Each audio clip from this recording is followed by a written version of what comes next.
Alright, what's happening, fam? L.A.R movement still moving. Eric Garner and James Boyd. Um, you saw the Eric Garner situation. I really don't have to put much up on that.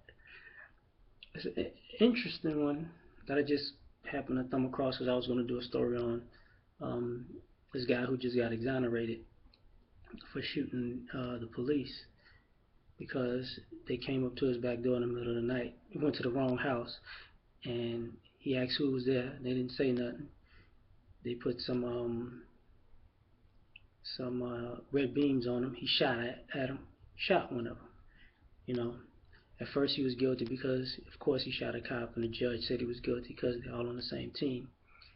But then a jury exonerated him because the cops never identified themselves. They never came to the front door. They got caught lying and all that other stuff. The Eric Garner situation, you know. This James Boyd situation is kind of interesting. I know I saw the story today, but I know it didn't happen. I know it happened a couple of months ago, if I ain't mistaken. Um, Guy's camping. I want to say in Albuquerque. He's on a mountain, but he's in the illegal. He's somewhere he shouldn't have been camping, basically. So um, they come, guns drawn. He like, yo, okay, my bad. Let me get my stuff. Let me get out of here. I'm not, so I ain't no threat to you. They hit him with a flash grenade and they shoot him. Now, the situation is the same as far as Garner and Boyd. They both wind up dead. Situation is the same where it was a situation that didn't even that was. I mean, he gets killed for breaking up a fight, and they try to put it on making some cigarettes. Boyd gets killed for um, camping in the wrong place. Now, they keep popping up with stories and story after story about police brutality going too far. And people are seeing story after story where um, it's on camera, it's video recorded. Um, there's just nothing denying the fact that it shouldn't go on that way. You know what I'm saying? There's really nothing denying that. But to a degree, hold on for 1 second.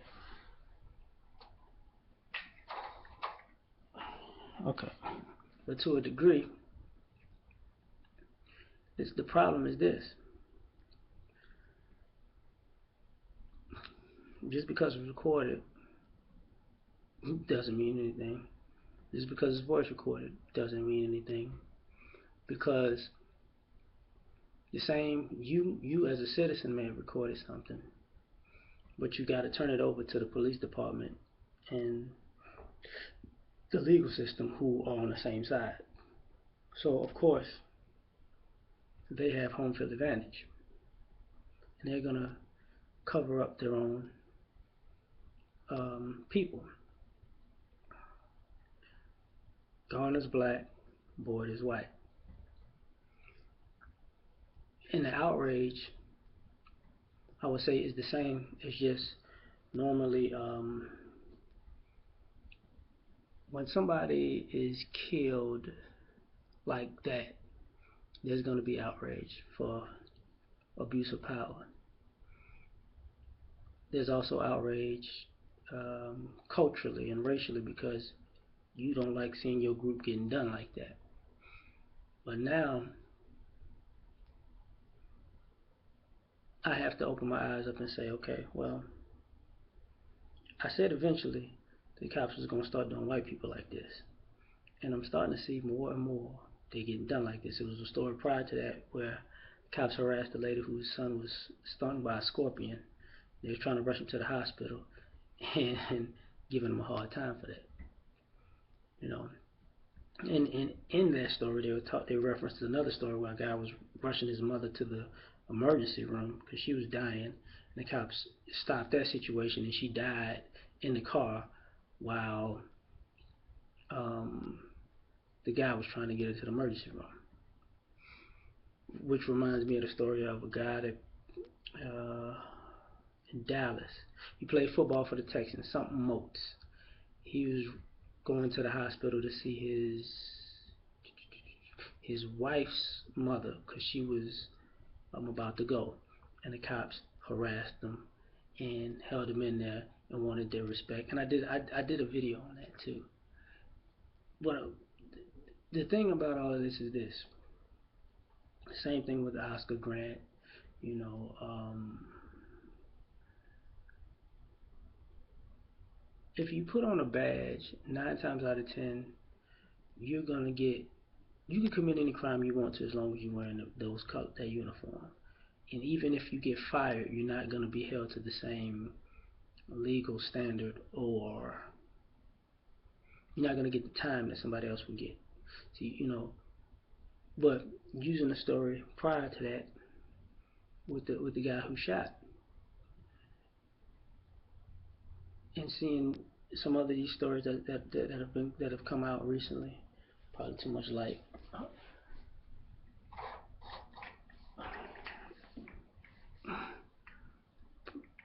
Seeing some of the other stories that came out recently, because officers are not respecting the law.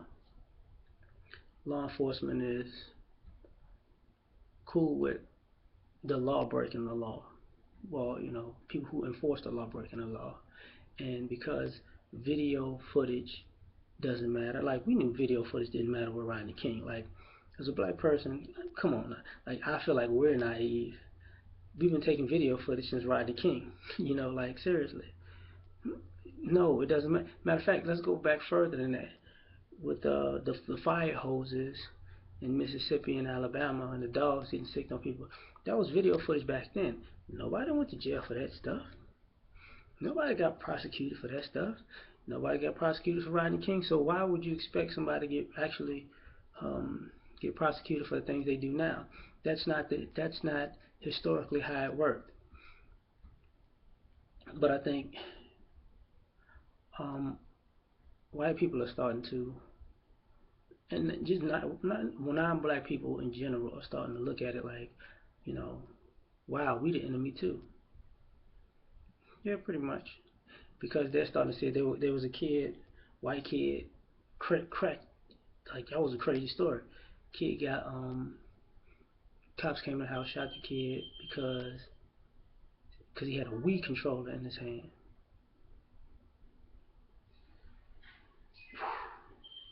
A weed controller, like that's a threat. So at this particular point, I'm saying these things that I'm saying right now to say that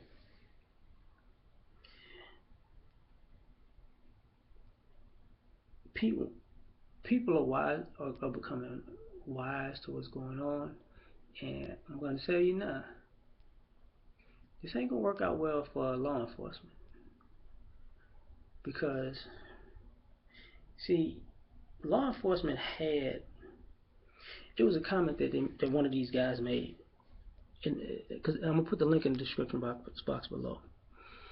He said, you know what? Now I see what they're talking about when people say, oh, everybody's a gangbanger and a thug member. No, they're not. The gangbangers and the thug members are actually the cops doing this. Now, when somebody who's non-black figures that out, you got a problem. Because now they starting to see that, wait a minute,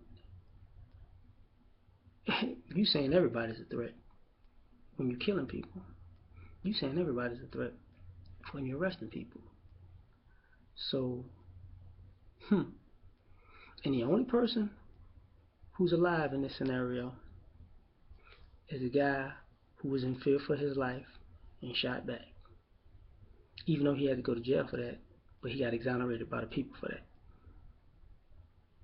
Because, see, the system put him in jail. The jury said,